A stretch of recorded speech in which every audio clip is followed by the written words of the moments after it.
أهلا من جديد. في ملفنا الثاني، أصدرت الإدارة الذاتية التابعة لحزب الاتحاد الديمقراطي الذي يرأسه صالح مسلم أصدرت قرارا بفرض غرامة مالية بقيمة $1000 على كل شخص يود دخول مناطق سيطرة الحزب في سوريا بقصد الزيارة. من جهة أخرى، وردت أنباء عن نية أمريكا تحويل مطار المالكية الزراعي إلى قاعدة عسكرية. نتوقف عند التفاصيل. الأسد بقراراته وأحكامه التعسفية لكن بنكهة كردية. حزب الاتحاد الديمقراطي البيادي، وبعد أن تسلم إدارة المناطق الكردية من النظام، قام بفرض سلطته بقوة السلاح. بقوة السلاح أيضا منع الحياة السياسية واعتقل النشطاء والإعلاميين أو أبعدهم على أقل تقدير.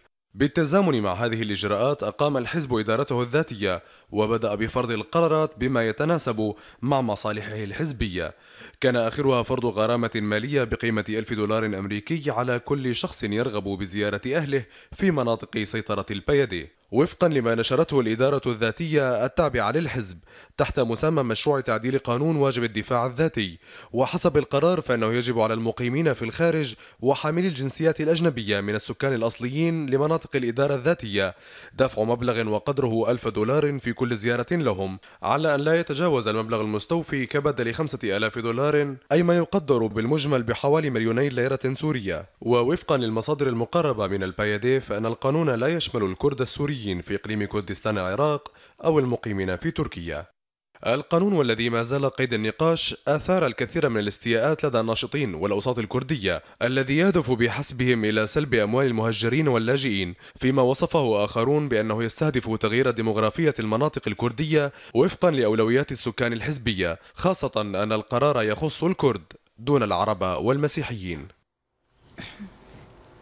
معنا زوار العمر، كاتب سياسي من بلجيكا عبر سكايب، وحسين جلبي، كاتب صحفي ومحامي كردي من هامبورغ عبر سكايب أيضا. أرحب بكم وأبدأ معك سيد حسين جلبي. إذن بحسب القانون أنت ممنوع من دخول المناطق الكردية، وكل كردي ممنوع إذا لم يتوفر لديه $1000، هكذا قرر صالح مسلم.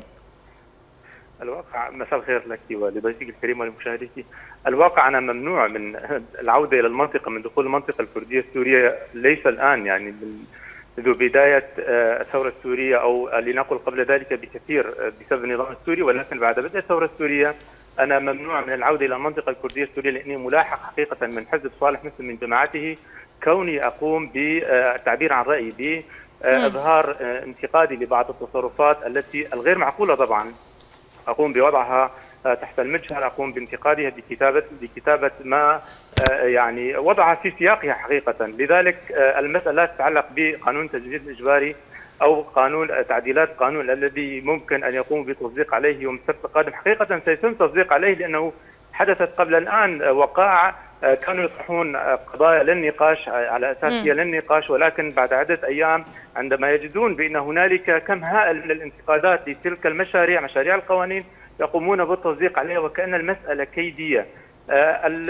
هو الواقع القانون وضع يعني حتى لا يعود الناس إلى مدنهم إلى بيوتهم، لأن النظام السوري منذ بدء الثورة السورية وضع لنفسه استراتيجية التخلص من الكرد بين قوسين المشاغبين أو الناشطين، والاحتفاظ بالكردي المفيد بين قوسين أيضا، أو الكردي المسالم الذي يعني يمكن استفادة منه سواء بتجنيده في ميليشيات صالح مسلم، أو الذي لا يمتلك يعني من وسائل المقاومة التي ممكن أن تتطور إلى عنف أو إلى غير ذلك.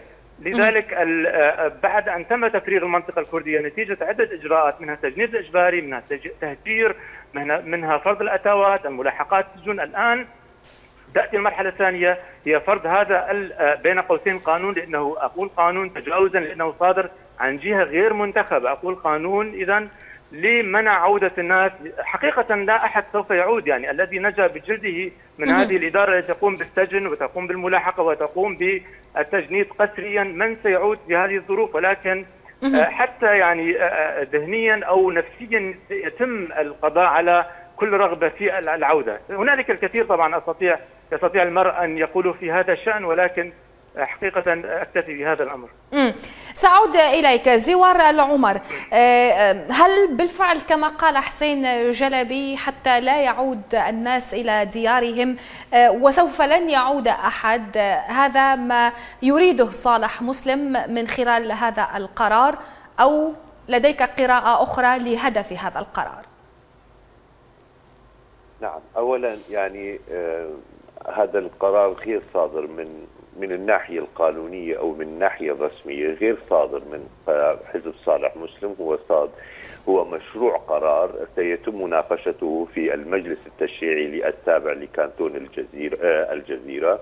وهناك انتقادات كثيرة، وأنا كنت من أكثر المنتقدين، أحد المنتقدين لهذا المشروع، وطالب حقيقة من خلال صفحة الزرقاء بضرورة عدم التصديق على هذا المشروع، لأنه أنا اعتبرته قرار مجحف حتى لو لم يعد أحد إلى سوريا أو إلى المناطق الكردية تحديدا، يعني في الظروف الاستثنائية التي يمر بها الشعب السوري ووطننا سوريا بصفة عامة. يعني من الصعب تخيل أن الناس سوف تعود في الظروف اللي تعيشها البلاد، ظروف الحرب والأزمة الاقتصادية، سيعودون إلى مناطقهم وسيزاولون حياتهم الطبيعية أو طيب هذا القرار زوار العمر، هذا القرار من يشمل؟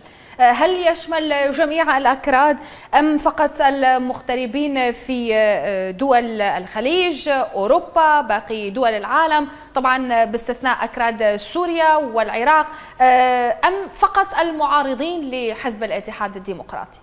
القرار واضح يا سيد، مشروع القرار واضح، يشمل جميع السكان الأصليين في المنطقة، مناطق الإدارة الذاتية الذين تتراوح أعمارهم بين 18 سنة و30 سنة. لم يذكر مشروع القرار أن المعني بالقرار هم الكرد، المعني بالقرار جميع السكان الأصليين من الكرد والعرب والمسيحيين الذين يعيشون في هذه المنطقة وحصلوا على إقامات في دول أجنبية وكان المقصود فيها أوروبا. لكن من خلال قراءتي الشخصية أنا أقول أنه يعني الأكثر المتضررين من هذا القرار سيكون الكرد، لأنه الكرد الموجودين في المهجر يشكلون الأغلبية، وبالتالي سيكون ذلك هذا القرار عبء ثقيل على كاهلهم في هذا السياق. يعني القرار أو المشروع القرار لم يذكر إثنية أو طائفة محددة، وإنما ذكر كل السكان الأصليين التابعين لهذه المناطق من الكرد والعرب والمسيحيين. حسين جلبي، يعني الملاحظ الآن صالح مسلم يتصرف كحاكم لإقليم كردي، يمكن هو يحلم بأكثر من هذا، كحاكم لدولة يتمتع بدعم روسي، يتمتع بدعم أمريكي تريد أن تنشئ قاعدة عسكرية في المالكية بالحسكة. يعني في إطار كل هذا، هل يعتبر هذا القرار مقدمة لإقليم كردي يسعى مسلم لإقامته، خصوصا أنه يحظى بكل هذا الدعم الآن؟ حقيقة أود التعليق على مسألة أن القرار يشمل بقية المكونات في الجزيرة السورية من عرب ومسيحيين، وأود أن أقول هنا أن حدود صالح مسلم تقف عند حدود الملف الكردي. خارج الملف الكردي صالح مسلم لا يتجرأ ولا يسمح له أن يتطاول أو يمد يده على عربي أو سورياني أو أي مكون آخر. يعني صالح مسلم تلقى توقيع على بياض فيما يخص الملف الكردي، هذا هو مجاله. خارج هذا المجال هو لا يتجرأ، هو لا يسمح له، النظام لا يسمح له. ولكن في موضوع المطار أنتم حقيقة يعني تبالغون في الأمر، وكثير من الناس يعني عندما نتحدث عن مقومات دولة كردية هي حقيقة غير متوفرة في المنطقة الكردية السورية لأسباب عدة لا أود أن الدخول فيها. ولكن في الفترة الأخيرة ونتيجة عملية التهجير الكبرى التي حصلت، يعني أين ستقام هذه الدولة الكردية؟ أنا ككردي أسأل اليوم بعد أن هجر هؤلاء الناس أين مقومات هذه الدولة حقيقة لو كان هذا الأمر موجود.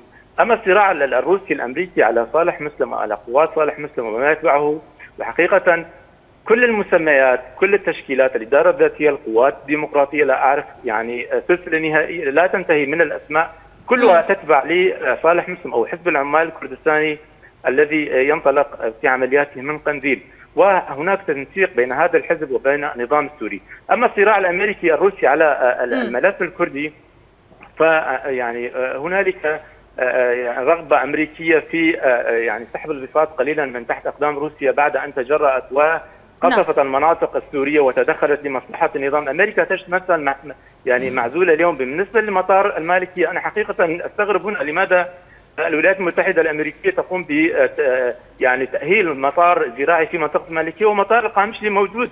يعني أمريكا عن ماذا تريد أن تبرهن لنا؟ مطار القامشلي موجود، هل هي لا تريد إحراج حلفائها وتريد يعني أن تذهب معهم إلى مدى بعيد وبأن المنطقة محررة من نظام ولا يوجد نظام؟ مطار القامشلي موجود ومطار مؤهل عسكريا ومدنيا يمكن الولايات المتحدة تستفيد منه. حتى يعني العسكريين أو الجنود الذين ستقوم أمريكا بتدريبهم سيمرون من جنب المطار وسيذهبون إلى مئات الكيلومترات يعني لمحاربة داعش. أمريكا تخدع نفسها وتخدع الآخرين. أنا حقيقة يعني شيء جيد أن تقوم أمريكا بالتواجد إلى جانب الكرد. روسيا أي دولة يعني روسيا حقيقة مع أن موقفها مدان لأنها يعني تحارب السوريين ووقوفها إلى جانب الكرد هو خديعة كبرى، ولكن أمريكا التي نأت بنفسها عن الوضع حتى الآن أقول شيء جيد إذا وقفت إلى جانب الشعب السوري ومن ضمنها الشعب يعني من ضمنها الكرد، ولكن أمريكا تتصرف يعني مع الكرد، تتصرف مع تنظيم. نعم.